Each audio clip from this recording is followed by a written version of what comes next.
Hello friends, नमस्ते। Welcome to my YouTube channel nursing with Mukesh. तो कैसे हो फ्रेंड? आशा करता हूं कि अच्छे होंगे। तो फ्रेंड, जैसा कि आप अगर कंटिन्यू क्लासेस देख रहे होंगे तो पिछली क्लास में हमने बात की थी, हमने स्टार्ट कर दिया था द स्पेशल सेंसेस। ठीक है ना? कौन कौन से स्पेशल सेंसेस होते हैं और कौन कौन से ऑर्गन इनमें सम्मिलित होते हैं। तो पिछली क्लास में हमने बात की थी फ्रेंड ईयर की, कान की बात की थी, स्ट्रक्चर की बात की थी, एनाटॉमी की बात की थी हमने कल वाली क्लास में। तो वहां पे हमने ईयर के तीनों पार्टों की विस्तार में चर्चा की थी, डिटेल में एक्सप्लेन किया था आपको, इनर ईयर, मिडिल ईयर और इनर ईयर। तो आज हम बात करेंगे फ्रेंड एक तरह से function of the year. Function of the year, function क्या है ईयर का? ईयर का फंक्शन है हमारे कान क्या काम करता है। एक तो सुनने का काम करता है और एक बैलेंस का काम करता है, बॉडी की पोस्चर मेंटेन करने का काम करता है। ठीक है ना फ्रेंड? तो वो किस प्रकार करता है, उस हियरिंग को किस प्रकार करता है हमारा काम, इस पे किस प्रकार हमारा ब्रेन इन्वॉल्व होता है, वो सारी बातें आज इस क्लास में करेंगे। तो आज की जो हेडिंग डालेंगे हम friend, physiology of hearing and balance.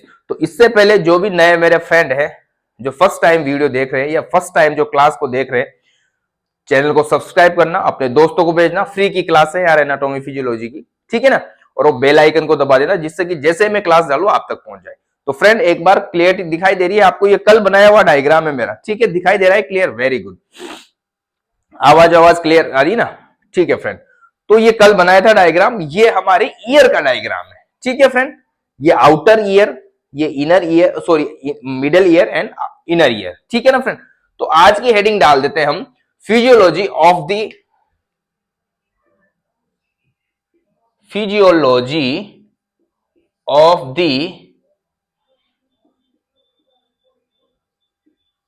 Hearing and balance. ठीक है friend? Physiology of the hearing and balance. तो आज हम बात करेंगे किस प्रकार हियरिंग होती है, किस प्रकार हम सुनते हैं और किस प्रकार हमारी बॉडी का बैलेंस रहता है या हमारी बॉडी की पोस्चर मेंटेन रहती है। ठीक है फ्रेंड? तो सबसे पहले यहां पे हम बात करेंगे फ्रेंड हियरिंग। ऐसे थोड़ा सा पिछली क्लास के बारे में बता दूं तो यहां पे फ्रेंड हियरिंग एंड बैलेंस का जो काम है ना हमारे ईयर में, वहां पे इनर ईयर करता है। ये जो रेड कलर का और ब्लैक कलर का जो भी आपको स्ट्रक्चर दिखाई दे रही है, ये है इनर ईयर। ये हियरिंग और बैलेंस दोनों काम करते हैं। यहां पे इनर ईयर की बात करें फ्रेंड, तो यहां पे तीन स्ट्रक्चर होती है। ये जो स्ट्रक्चर दिखाई दे रही है आपको, इसको बोला जाता है सेमी सर्कुलर कैनाल। ठीक है? ये तीन होती है और इसके साथ साथ ही ये जो एरिया है पूरा, इसको बोला जाता है वेस्टिबुलर या वेस्टिबुलर एरिया या वेस्टिब्यूल बोल सकते हो। इसको बोला जाता है वेस्टिब्यूल, द वेस्टिब्यूल। इस पे फ्रेंड, इस पे वेस्टिब्यूल पे भी दो स्ट्रक्चर होती है, एक सेक्युली एंड यूट्रिकल। ये सेमी सर्कुलर कैनाल और ये यूट्रिकल्स एंड सेक्यूल। इसके साथ साथ एक स्ट्रक्चर और होती है यहां पे सेमी सर्कुलर का, ये जो एक तरह से उभरा हुआ पार्ट है ना, इसको बोला जाता है एम्पुला, एम्पुलाई। ठीक है? इसको क्या बोला जाता है? एम्पुलाई बोला जाता है फ्रेंड, एम्पुला बोला जाता है। एम्पुला ध्यान रखना आप, ठीक है? अलग अलग बुक में एलआई भी दे, एम्पुलाई रखो आप। इसको बोला जाता है एम्पुला। तो यहाँ पे सेमी सर्कुलर कैनाल, ये सेमी सर्कुलर कैनाल का ही पार्ट है एम्पुला। तो सेमी सर्कुलर कैनाल एक और सेक्युली एंड यूट्रिकल, ये तीनों क्या काम करते हैं फ्रेंड? ये काम करते हैं बैलेंस का। किसका काम करते हैं? बैलेंस का काम करते हैं। तो हियरिंग का काम। यहां पे फिर कोक्लिया, ये जो स्ट्रक्चर दिखाई दे रही है आपको, स्पाइरल, जो हमारा घोंगा होता है उसके ऊपर कवर होता है ना सेल, उसकी तरह की आकृति, इसकी शेप उस प्रकार का दिखता है।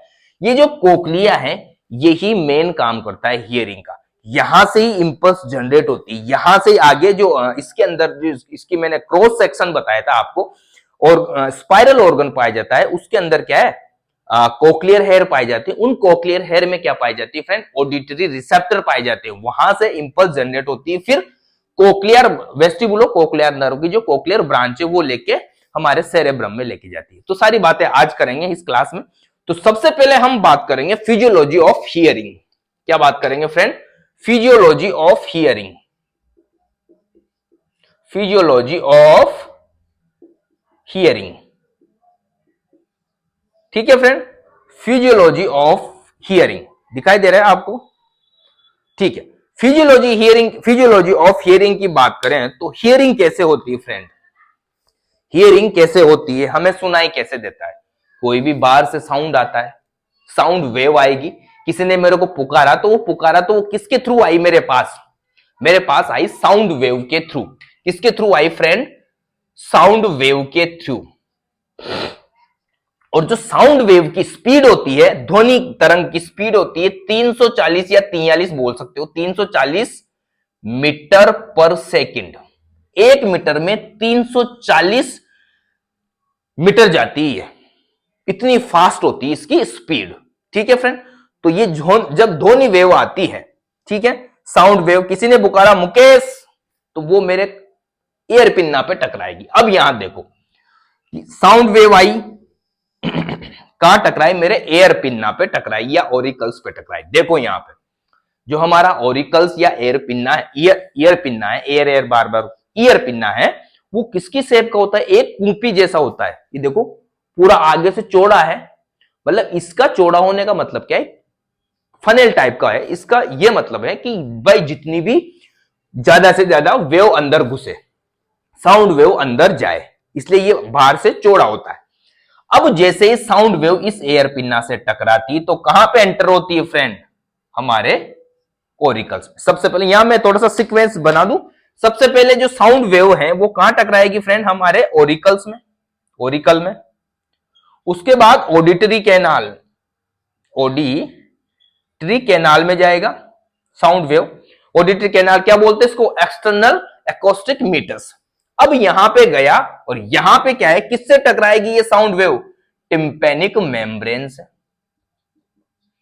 टिम्पेनिक मेम्ब्रेन, या उसको क्या बोलते हैं? ईयर ड्रम बोलते हैं। क्या बोलते हैं फ्रेंड? ईयर ड्रम बोलते हैं। टिम्पेनिक मेम्ब्रेन से टकराने के बाद, टिम्पेनिक मेम्ब्रेन से टकराने के बाद ये साउंड वेव पहुंचती है मिडिल ईयर में। कहां पहुंचती है? मिडिल ईयर में। कहां पहुंचती है फ्रेंड? मिडिल ईयर में, हमारे मध्य कान में पहुंचती है। मध्य कान में क्या होती है फ्रेंड? ओसिकल्स। मिडिल ईयर में क्या होती है? ओसिकल्स होती है। ओसिकल्स यानी छोटी बोन्स, हमारी छोटी बोन, मेलियस, इनकस और स्टेपिस। ये मेलियस है, ये इनकस है और ये स्टेपिस है, या स्टेपस बोल सकते हो। तीनों बोन है। जैसे ये साउंड वेव इन बोन से टकराती है फ्रेंड, तो इनमें क्या होता है? मूवमेंट होता है। क्या होता है? मूवमेंट। जैसे ही इनमें मूवमेंट होता है, बोन में अगर मूवमेंट होगा, थोड़ी बोन क्या है? हार्ड होती, तो मूवमेंट होगा ना, तो वो जो साउंड वेव है और ज्यादा ताकतवर हो जाती है, उसका एम्प्लीफिकेशन हो जाता है, या वो एम्प्लीफाई हो जाती है। क्या हो जाती है? उसकी ताकत और बढ़ जाती है उस वेव की। ठीक है, अब भाई साहब लास्ट में कहां पहुंचेगी? मिडिल एयर में। लास्ट में क्या है? ये स्टेपस बोन। और स्टेपस बोन कहां? स्टेपस बोन का जो फुट स्टेप वाला पार्ट है, लास्ट वाला, या यूं बोल सकते हो पोस्टीरियर पार्ट, किससे जुड़ा हुआ है? ओवल विंडो से जुड़ा हुआ है। किससे जुड़ा है? ओवल विंडो से जुड़ा हुआ है। ओवल विंडो के बाद, ओवल विंडो के बाद ये कहां जाएगा फ्रेंड? ओवल विंडो के बाद ये डायरेक्ट जाएगा हमारे कोक्लिया में। ठीक है, कोक्लिया में साउंड वेव जाएगी। कोक्लिया में साउंड वेव जाएगी। कोक्लिया में क्या होते हैं? स्पाइरल ऑर्गन होते हैं। स्पाइरल ऑर्गन क्या करेंगे? यहां पे क्या होती है? हेयर सेल होती है। ठीक है, यहां पे ऑडिटरी रिसेप्टर होते हैं। फिर यहां से ये जो साउंड वेव है फ्रेंड, ये किस में बदल जाती है? नर्व इंपल्स में बदल जाती है। और इस नर्व इंपल्स को लेके कौन जाता है फ्रेंड? कोक्लियार नर्व। कोक्लियार नर्व कहां लेके जाती है? हमारे सेरेब्रम में। वैसे कोक्लियार नर्व वेस्टिबुलो कोक्लियार इधर वेस्टिब्यूल वाले पार्ट से जुड़ जाएगी, फिर मेडुला में जाएगी, मेडुला ऑब्लांगेटा में, फिर जाएगी वो सेरेब्रम में। ठीक है, ये तो हो गई कॉमन बात। कैसे होगी फ्रेंड? देखो, सबसे पहले हम हियरिंग का हम सुनाई कैसे देते हैं, या फिजियोलॉजी ऑफ हियरिंग किस प्रकार होती है। साउंड वेव आई 340 मीटर पर सेकंड की स्पीड से, हमारे ओरिकल से टकराई, एयर पिन्ना से टकराई। एयर पिन्ना से टकराने के बाद ऑडिटरी कैनाल में साउंड वेव गई। ऑडिटरी कैनाल में साउंड वेव जाने के बाद वो टिम्पेनिक मेम्ब्रेन से टकराती है। टिम्पेनिक मेम्ब्रेन से टकराने के बाद आगे वो ट्रांसफर होती है मिडिल एयर में। मिडिल एयर में क्या होते हैं, ओसिकल्स, यानी हमारी मिडिल एयर में क्या होती है, बोन होती है, ईयर की बोन। उनसे टकराने के बाद जब उनका मूवमेंट होता है तो और ये साउंड वेव और मजबूत हो जाती है और इसका क्या हो जाता है, एम्प्लीफिकेशन हो जाता है। इसका एम्प्लीफिकेशन होने के बाद साउंड वेव टकराती है ओवल विंडो से। ओवल विंडो से टकराने के बाद, क्योंकि हियरिंग का काम कौन करता है, कोक्लिया, तो कोक्लिया में जाती है। कोक्लिया में क्या होते हैं फ्रेंड, अभी मैं क्रॉस सेक्शन बताऊंगा, उसमें कोक्लिया में कौन कौन सी पार्ट होते हैं। कोक्लिया में जाने के बाद वो स्पाइरल, कोक्लिया के स्पाइरल ऑर्गन पे जो हेयर सेल होती है उनको स्टिमुलेट करती है, या sensory sorry auditory sensor, auditory receptor होते हैं उनको स्टिमुलेट करते हैं। उसके बाद वो कोक्लियर नर्व, वहां पे ये जो साउंड वेव है ये नर्व इंपल्स में बदल जाती है। कोक्लियर नर्व इस नर्व इंपल्स को लेके कहां जाती है, मेडुला ऑब्लांगेटा में। फिर मेडुला ऑब्लांगेटा से कहां जाती है, नर्व इंपल्स हमारे सेरेब्रम में। ठीक है, तो इस प्रकार सुना दे। अब यहां पे देखो फ्रेंड, ये तो हो गई कॉमन बात, जनरल बात हो गई। अब ये इसका आप स्क्रीनशॉट लेना चाहो तो ले सकते हो। ठीक है, इसके बाद हम बात करते हैं फ्रेंड कैसे क्या होता है।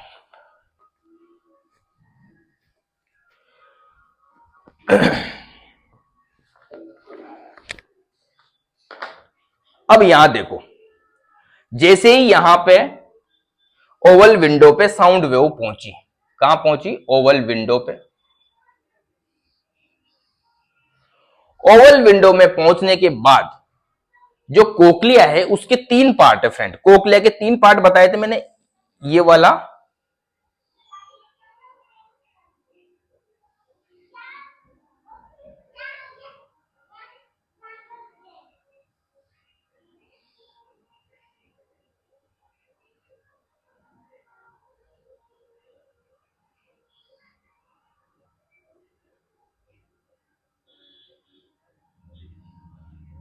इस प्रकार का कोक्लिया था फ्रेंड हमारा। ठीक है, तो कोक्लिया की ये 3 पार्ट है फ्रेंड। एक पार्ट है, इसको बोला जाता है स्केला, स्केला वेस्टिबुलाई, वेस्टिबुलाई। इसको बोला जाता है स्केला टिम्पेनी, और ये है कोक्लियर डक्ट, कोक्लियर डक्ट। अब यहां पे क्या होता है, इस पे क्या भरा होता है फ्रेंड, इस पे भरा होता है पेरिलिम्फ। इस पे क्या भरा होता है, पेरिलिम्फ। इसमें भी क्या भरा होता है, पेरिलिम्फ। और इसके अंदर जो कोक्लियर डक्ट है इसके अंदर भरा होता है एंडोलिम्फ। ठीक है, एंडोलिम्फ भरा होता है। अब यहां पे देखो, जैसे ही इंपल्स यहां पे पहुंची साउंड वेव, क्योंकि ये जो स्केला वेस्टिबुलाई है, स्केला वेस्टिबुलाई किससे कनेक्टेड होती है, ये ओवल विंडो से कनेक्ट होती है। वहां से ओवल विंडो से जैसे ही साउंड की वेव आती है वो यहां पहुंचती है। यहां पहुंचने के बाद, यहां पहुंचने के बाद, यहां पहुंचने के बाद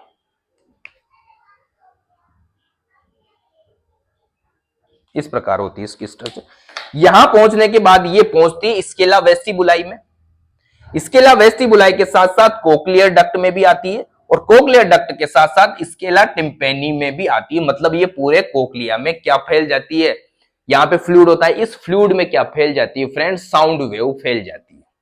साउंड वेव फैलगी। बट यहां पे देखो, जो कोक्लियर डक्ट है उसमें साउंड का जो एक तरह से प्रेशर है, या उसकी स्पीड बोल सकते हो, या उसका वॉल्यूम बोल सकते हो, वो इस कोक्लियर डक्ट में ज्यादा होता है, इसमें ज्यादा होता है। ठीक है, इस कोक्लियर डक्ट में क्या होता है फ्रेंड, इसमें ज्यादा होता है। इस कोक्लियर डक्ट में, इस कोक्लियर डक्ट में क्या होता है, ज्यादा होता है। अब यहां पे देखो, इसमें प्रेशर ज्यादा है तो यहां पे जैसे ही वो साउंड वेव आती, वाइब्रेशन पूरा एकदम स्टिमुलेट, तो यहां पे किसको स्टिमुलेट करेगी, यहां पे इस जो कोक्लियर डक्ट है उसका बेस है, वहां पे होती है बेसिलार मेम्ब्रेन। क्या होती है, बेसिलार मेम्ब्रेन। इस बेसिलार मेम्ब्रेन को स्टिमुलेट करता है, या वाइब्रेट करता है, स्टिमुलेट करता है। इस बेसिलार मेम्ब्रेन में इस यहां पे ये जो स्ट्रक्चर बनती है, यहां पे क्या होती है, organ spiral organ, sorry spiral organ. और ये स्पाइरल ऑर्गन में क्या होते हैं फ्रेंड, कोक्लियर हेयर सेल होती है। क्या होती है, कोक्लियर हेयर सेल होती है। और इन कोक्लियर हेयर सेल के अंदर क्या होते हैं, ऑडिटरी रिसेप्टर होते हैं। क्या होते हैं फ्रेंड, ऑडिटरी रिसेप्टर होते हैं। तो यहां से क्या होता है फ्रेंड, फिर जाती है इंपल्स। ये साउंड किस में बदल जाती है, इंपल्स में जाती है। और यहां पे ये जो निकल रही है, ये निकलती है कोक्लियर नर्व। ये कोक्लियर नर्व निकली यहां से फ्रेंड। अब ये देखो इधर देखो, यहां पे ये कोक्लियर नर्व निकल गई यहां से। ये कोक्लिया से कौन सी नर्व निकली, कोक्लियर नर्व निकली। इधर हम वेस्टिब्यूल की जब बैलेंस की बात करेंगे तो यहां से वेस्टिबुलर नर्व निकलती है। तो दोनों मिलके फिर क्या बना देती है, ये vestibulo cochlear nerve. Vestibulo cochlear nerve eight cranial nerve बनाती है, फिर आगे ये जाती है। अब यहां देखो, यहां से स्टिमुलेशन हुआ यहां से नर्व इंपल्स जनरेट हुई, फिर यहां से जाती है फ्रेंड वेस्टिबुलो कोक्लियर नर्व। कहां जाएगी, कहां से निकलती है, हमारे मेडुला ओब्लांगेटा से। फिर फ्रेंड दोनों साइड से निकलेगी, दोनों कानों से, ठीक है ना, एक कान से नहीं निकल रही, दोनों कानों से निकलेगी। दोनों कानों से यहां से नर्व इंपल्स गई, कहां जाएगी, मेडुला ओब्लांगेटा में। मेडुला ओब्लोंगाटा में जाने के बाद ये आगे जाती है फ्रेंड दोनों पार्ट में, right and left cerebral lobe. कौन सी लोब, ऑडिटरी लोब या ऑडिटरी एरिया, ठीक है। फिर वहां से जैसे वहां पहुंचती है हमारे सेरेब्रम में, फिर हमें उस साउंड का, हियरिंग का परसेप्शन आता है कि हाँ भाई उसने मेरा नाम पूछा। अब ये चीज ऐसे नहीं है कि फ्रेंड मैंने इतनी देर समझाई तो इतना टाइम लगता है। इंपल्स तो खट से आवाज दी, खट से जग जग जग फटाफट पहुंच जाती है, ठीक है ना, इतनी फास्ट पहुंचती। तो इस प्रकार फ्रेंड, इस प्रकार हमारा क्या है, नर्व इंपल्स जाती है साउंड की ब्रेन में, और फिर इस प्रकार हमें सुनाई देता है, ठीक है फ्रेंड।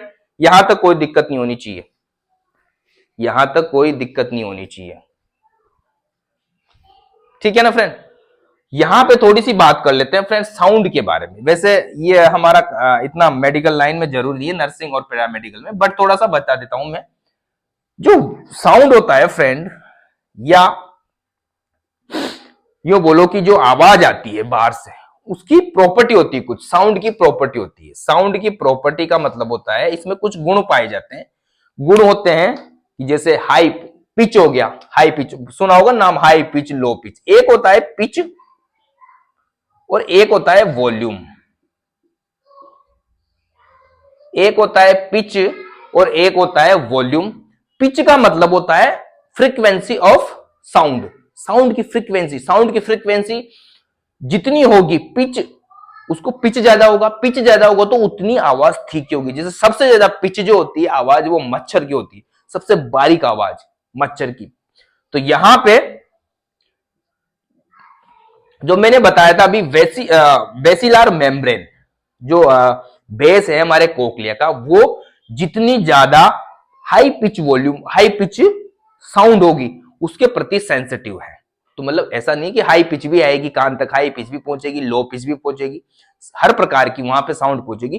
तो वहां पे हर प्रकार के हर अलग अलग जगह में हर प्रकार के सेंसिटिव एक तरह से रिसेप्टर है, जो एक तरह से सेंसिटिव होते हैं इस हाई पिच से या लो पिच से, हाई वॉल्यूम से या लो वॉल्यूम से। पिच की बात करें यहां पे, तो जो पिच से सेंसिटिव मैंने क्या बताया अभी, जो बेसिलार मेम्ब्रेन है, अभी मैंने बताया था यहां पे जो बेसिलार मेम्ब्रेन है, basilar membrane base of the cochlear duct, ये क्या है, हाई पिच के प्रति सेंसिटिव है। हाई पिच के प्रति क्या है, सेंसिटिव है। और लो पिच के प्रति कौन सेंसिटिव है फ्रेंड, लो पिच के प्रति सेंसिटिव है इसका इधर वाला पार्ट, एक तरह से टॉप वाला पार्ट जो अभी डायग्राम बनाया था ना उसमें, कोक्लियर डक्ट का टॉप वाला पार्ट। अब यहां पे पिच की बात करें तो पिच की जो मेजरमेंट की जाती है वो हर्ट्ज में की जाती है, एचजेड। इसको इस प्रकार दिखाते हैं, एचजेड में इसकी क्या की जाती है मापा जाता है, इसको मेजर किया जाता है। वॉल्यूम की बात करें फ्रेंड, वॉल्यूम की बात करें तो वॉल्यूम को हम नापते हैं डेसिबल में, डेसिबल में मापते हैं। वॉल्यूम का मतलब होता है यहां कितनी लाउड वॉइस है, ठीक है ना, कितनी भारी आवाज है। जैसे शेर का वॉल्यूम बहुत तगड़ा होता है, शेर की आवाज बहुत लाउड होती है ना, वो मतलब भारी आवाज होती है। पिच होती है तीखी आवाज, ठीक है ना, तो शेर की आवाज बहुत लाउड होती है। तो यहां पे फ्रेंड क्या होता है, जो स्पाइरल ऑर्गन बताया ना मैंने, स्पाइरल ऑर्गन, जितनी लाउड आवाज होगी ना, जितना वॉल्यूम ज्यादा होगा, जितना वॉल्यूम ज्यादा होगा उतना ही वो ज्यादा स्टिमुलेट होगा, वहां उतनी ज्यादा हेयर सेल या ऑडिटरी रिसेप्टर ज्यादा क्या होंगे, स्टिमुलेट होंगे। अब यहां पे देखो, जितनी ज्यादा आप लाउड वॉइस सुनोगे ना फ्रेंड, अगर कंटिन्यू बहुत दिनों से हमेशा लाउड लाउड पूरे इसमें शोर में रह रहे हो आप, तो आप क्या होती है, बार बार स्टिमुलेट हो रही है। तो हेयर सेल है ना, हेयर सेल जो आप बहरे होते हो ना, तो यहां पे हेयर सेल का क्या हो जाता है, डैमेज हो जाती है। हेयर सेल क्या हो जाती है फ्रेंड, हेयर सेल डैमेज हो जाती है, क्योंकि बार बार स्टिमुलेट हो रही है, ठीक है ना। और एक्सटेंसिव लंबे समय से, लॉन्ग टाइम से आप अगर बहुत ज्यादा वॉल्यूम वाले साउंड पे रह रहे हो या वॉल्यूम वाले साउंड को फेज कर रहे हो, तो भाई साहब आपकी हियरिंग लॉस हो सकती है, हियरिंग लॉस हो सकती है, क्योंकि वहां पे जो हेयर सेल है कोक्लिया की वो डैमेज हो जाती है, ठीक है ना, फिर सुनाई नहीं देगा। तो फ्रेंड ये है फिजियोलॉजी ऑफ हियरिंग।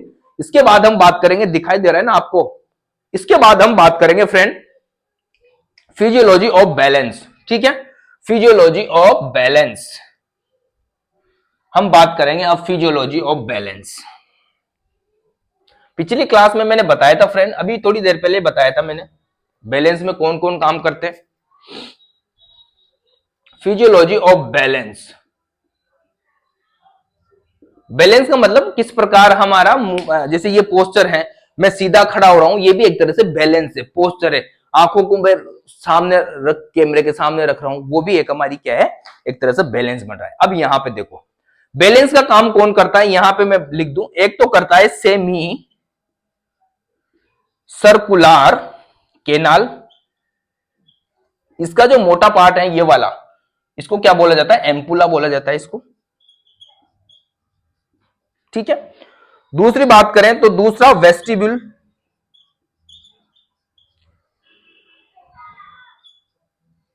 वेस्टिब्यूल करता है बैलेंस का काम। इसमें दो चीजें होती है, दो स्ट्रक्चर होती है, यूट्रिकल एंड सेक्यूली, ठीक है। दोनों ये क्या काम करते हैं फ्रेंड, बैलेंस का काम करते हैं। बैलेंस या हमारे बॉडी का पोस्चर मेंटेन करते हैं या मूवमेंट करते हैं, हेड का मूवमेंट, क्योंकि हेड का मूवमेंट होगा तभी हमारा क्या है, बैलेंस मेंटेन रहेगा। अब यहां पे देखो फ्रेंड, जो सेमी सर्कुलर केनाल है, इसके अंदर भी क्या भरा होता है, एंडोलिम्फ भरा होता है। क्या भरा होता है, एंडोलिम्फ, ठीक है, इसके अंदर भी क्या भरा होता है, एंडोलिम्फ भरा होता है, ठीक है। अब यहां पे देखो, जब हम हेड को मूव करते हैं या हम थोड़ा सा भी चलते हैं या कोई भी बॉडी मूवमेंट करते हैं, या बॉडी मूवमेंट करेंगे तो सिर तो हिलेगा ना, बिना सिर हिले कैसे काम कर लोगे आप, हमारा हेड हिलता है। तो यहां पे जो सेमी सर्कुलर केनाल और वेस्टिब्यूल में क्या होता है फ्रेंड, जो एंडोलिम्फ होता है वो क्या करता है, क्या करता है, मूव करता है, मूवमेंट होता है इसका, इसका क्या होता है फ्रेंड, मूवमेंट होता है, ठीक है। जब इसका मूवमेंट होता है तो इस यूट्रिकल सेक्यूल या इस एम्पुला में क्या होते हैं, यहां पे भी क्या पाए जाते हैं फ्रेंड, हेयर सेल्स पाए जाते हैं। इन हेयर सेल्स में भी क्या होते हैं फ्रेंड, रिसेप्टर होते हैं। क्या होते हैं, रिसेप्टर्स होते हैं, यहां पे भी रिसेप्टर होते हैं। ये रिसेप्टर स्टिमुलेट होते हैं, स्टिमुलेट होते हैं और इनके द्वारा क्या बन जाती है, नर्व इंपल्स बन जाती है। क्या बन जाती है, नर्व इंपल्स बन जाती है यहां पे, जब ये स्टिमुलेट होते हैं तो। अब यहां पे नर्व इंपल्स देखो, यहां पे वेस्टिबुलो कोक्लियर नर्व ने ये एम्पुला में गई, ये यूट्रिकल में गई और ये कहां गई फ्रेंड, हमारे सेक्यूली में। तो यहां से एम्पुला से, यूट्रिकल से और सेक्यूली से क्या है, नर्व इंपल्स लेके जा रही। कौन लेके जा रही है, vestibular branch, vestibular, vestibular branch. अब आगे जाके ये वेस्टिबुलर ब्रांच इस कोक्लियर ब्रांच में मिलती है, कोक्लियर ब्रांच में मिल के ये क्या बनाती है, vestibulo cochlear nerve, vestibulo cochlear nerve, eighth cranial nerve. अब यहां पे देखो फ्रेंड, जैसे ही यहां से इंपल्स जाएगी फ्रेंड, कहां से, इस सेमी सर्कुलर केनाल और यूट्रिकल्स एंड एम्पुला से या सेक्यूली से, उसके साथ साथ हमारी आंखों से ऑप्टिक नर्व इंपल्स लेके जाएगी, ऑप्टिक नर्व भी लेके जाएगी, और प्रियो रिसेप्टर नाम सुना होगा आपने, proprio receptor, sorry proprio receptor, proprio sceptre, ये क्या करते हैं, रिसेप्टर होते हैं, कहां पे होते हैं, स्केलेटल मसल, स्केलेटल मसल और हमारे ज्वाइंट में। यहां पे क्या करते हैं, ये यहां पे नर्व इंपल्स भेजते हैं, या यहां से एक तरह से ये क्या है, सेंसरी रिसेप्टर है यहां पे स्केलेटल मसल्स और ज्वाइंट पे, तो यहां से ये क्या करते हैं, इंपल्स भेजते हैं। अब यहां से भी इंपल्स जा रही है, हमारी आंख से भी जा रही है, सब साथ साथ में जाती है। कहां कहां से जा रही है फ्रेंड, इसको मिटा दो थोड़ा सा, कहां कहां से जा रही है, कहां कहां से जा रही है, हमारी आई से भी जा रही है, कौन लेके जा रहा है, ऑप्टिक नर्व, कहां से जा रही, skeletal muscle, skeletal muscle and joint से भी जा रही है, और कहां से जा रही है, हमारी ईयर से भी जा रही है, कौन लेके जा रहा है, वेस्टिबुलर नर्व या वेस्टिबुलो कोक्लियर नर्व बोल सकते हो। अब ये सारी इंपल्स कहां जाएगी फ्रेंड, हमारे सेरेबेलम में।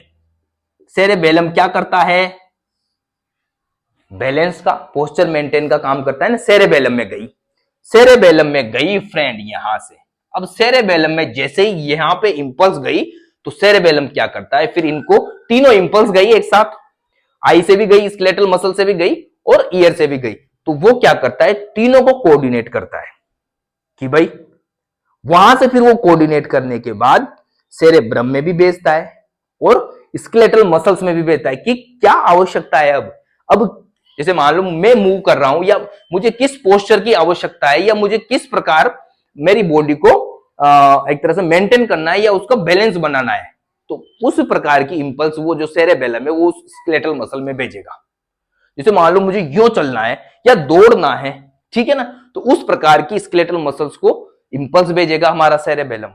तो इस प्रकार हमारा सेरेबेलम पोस्चर मेंटेन करता है, बैलेंस मेंटेन करता है। कान से हमारे सेरेबेलम में गई, फिर यहां से सेरेबेलम से दो जगह चली जाती है ना, एक तो कहां चली जाती है, सेरेब्रम में,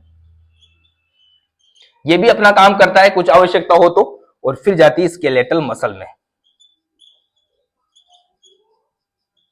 ठीक है। फिर स्केलेटल मसल में कोई भी अगर आवश्यकता हो, कोई भी चेंजेस करने हो, तो यहां से स्केलेटल मसल को स्टिमुलेट किया जाता है, फिर वहां से हमारा स्केलेटल मसल मूव करती है, फिर हमारा पूरे बॉडी का मूवमेंट होता है, या जिस भी मसल्स का मूवमेंट करना हो, जिससे हमारी पोस्चर मेंटेन रहे। एक तरह से जैसे हम बात करें तो सीधा एक तरह से खड़ा होना भी एक तरह से पोस्चर है, एकदम आंखें सीधी, ठीक है ना, ये भी एक पोस्चर है, हमारे हेड को हम फ्रीली घुमा सके, ठीक है ना, बिना किसी सहायता के। तो ये इस प्रकार फ्रेंड हमारी बैलेंस मेंटेन होता है बॉडी का, और पोस्चर मेंटेन होती है, एक तरह से पूरा संतुलन बनाए रखती है। अब देखो यहाँ पे संतुलन में आंखें भी काम की, आंखें बंद करके देखो ना आप, जब भी तो जो अंधा व्यक्ति, सॉरी ब्लाइंड व्यक्ति होता है, अंधा होता है, तो वो प्रॉपर उसको एक सपोर्ट की आवश्यकता होती, चल नहीं पाता उसका, क्योंकि उसका बैलेंस नहीं बन रहा, उसकी ऑप्टिक नर्व कोई विजन की इंपल्स लेके नहीं जा रही, ठीक है ना। तो यहां पे सेरेब्रम में विजन की गई, ठीक है ना, अभी ऑप्टिक नर्व कहां लेके गई, ओसिपिटल में, ओसिपिटल लोब में लेके चली गई, फिर यहां से स्केलेटल मसल में भी गई। तो इस प्रकार फ्रेंड हम सुनते हैं हमारा बैलेंस होता है। तो ये थी फ्रेंड आज की क्लास, कोई कमी हो तो बताना यार, ठीक है, कुछ लगे आपको कि सर आपने ये छोड़ दिया तो बताया जाएगा आपको फ्रेंड, ठीक है ना। तो मिलते हैं नेक्स्ट क्लास में, तब तक ले bye, love you, take care.